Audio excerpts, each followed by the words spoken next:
Bonjour, je suis vraiment très heureux de nouveau de pouvoir partager avec toi ce moment. Et aujourd'hui, ce que je te propose de parler, c'est de l'importance du plaisir. Le plaisir dans tous les domaines de ta vie. Je rappelle que très souvent c'est un des handicaps majeurs à dépasser, dans le sens où très longtemps le plaisir a été synonyme de péché, de perversité dans notre culture, ce qui fait qu'on ne s'autorise pas vraiment à connaître le bonheur, la joie. Le plaisir, dans l'inconscient collectif, ne peut pas durer. On peut connaître le bonheur, la joie pendant quelques instants, mais pour beaucoup, ce n'est pas possible de le vivre toute sa vie. Bien sûr, il peut y avoir des moments où il y a moins de plaisir, mais d'une manière générale, je t'invite à cultiver justement la notion du plaisir, car pour moi, c'est indissociable du bonheur, de la joie, de l'harmonie. Quand je dis vivre le plaisir, c'est dans tous les domaines de ta vie. C'est bien sûr le plaisir de se faire plaisir, je vais y revenir.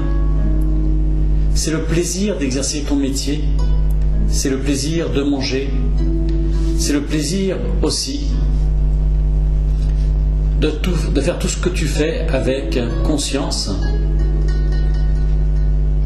Alors pour revenir au plaisir d'exercer son métier, effectivement, quand on est à sa juste place, eh bien, on exerce son métier avec enthousiasme, avec joie, avec bonheur.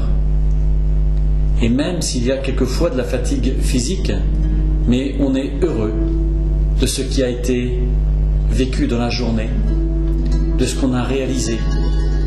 Et je t'invite à prendre conscience où est-ce que tu en es au niveau professionnel. Est-ce que tu vis avec bonheur, avec joie, avec enthousiasme? Quand on le vit avec plaisir, eh bien même s'il y a la fatigue physique, comme je disais tout à l'heure, eh bien cela se récupère rapidement et facilement. Je t'invite à vivre aussi le plaisir de manger.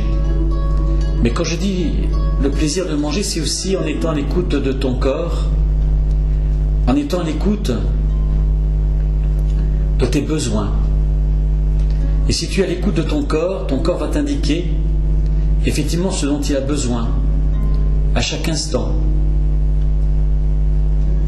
Et probablement qu'il va t'inviter, te proposer de manger des aliments sains, de bonne qualité. C'est aussi le plaisir de dormir. Le plaisir de dormir dans la sérénité, dans le bien-être. C'est le plaisir, comme je disais tout à l'heure, le plaisir de se faire plaisir.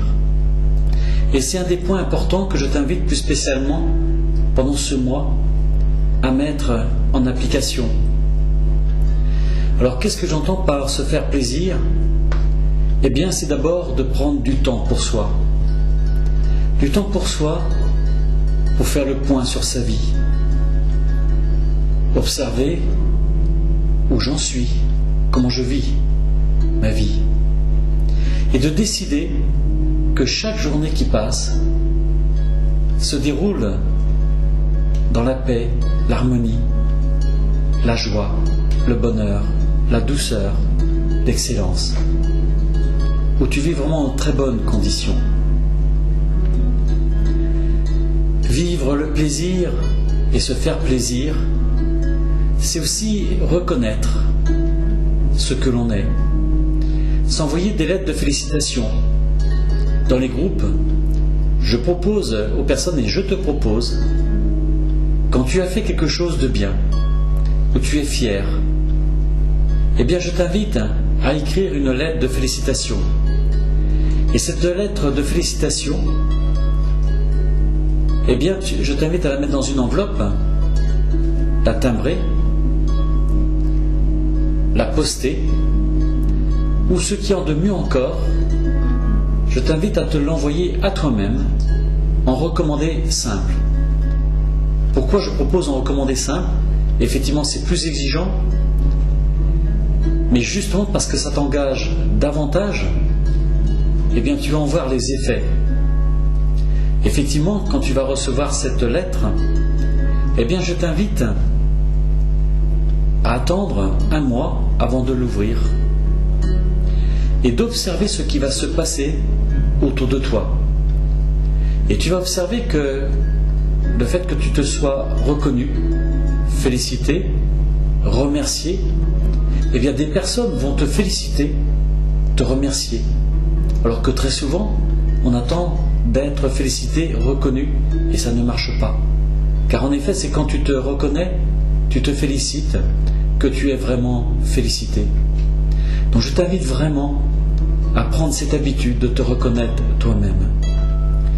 Et quand tu vas l'ouvrir, un mois plus tard, tu seras émerveillé, car tu ne te rappelleras plus exactement ce que tu auras noté, et tu seras émerveillé de ce que tu découvriras. J'invite aussi les personnes à oser s'offrir, par exemple, un bouquet de fleurs.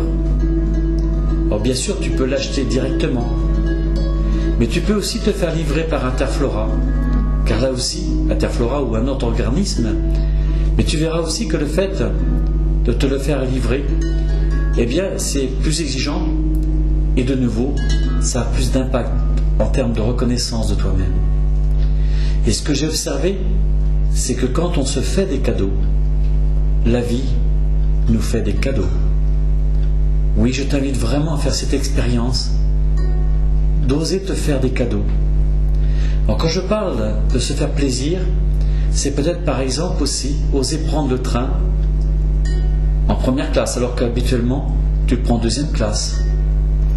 Mais c'est aussi prendre le temps de t'accorder du temps. Ça peut être une demi-journée, mais une demi-journée où tu ne fais rien. Sinon que prendre soin de toi, de te regarder,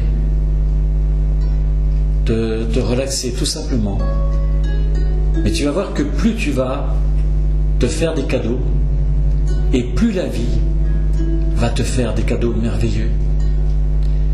Alors vraiment, je t'invite à oser expérimenter. Mais là aussi, ça peut être tout simplement d'écouter de la musique, écouter une chanson, ça peut être lire. Mais pendant ce mois, je dirais chaque jour, je t'invite à te faire plaisir dans un domaine ou dans un autre. Ça peut être des plaisirs importants, mais vraiment, je t'invite à le vivre en conscience, car le meilleur moyen de dépasser tes limites sur le plan du plaisir, eh bien, c'est de vivre le plaisir en conscience et en puissance. Oui, c'est de vivre le plaisir en puissance et en conscience. Et en conscience, en conscience. Je te dis à très bientôt.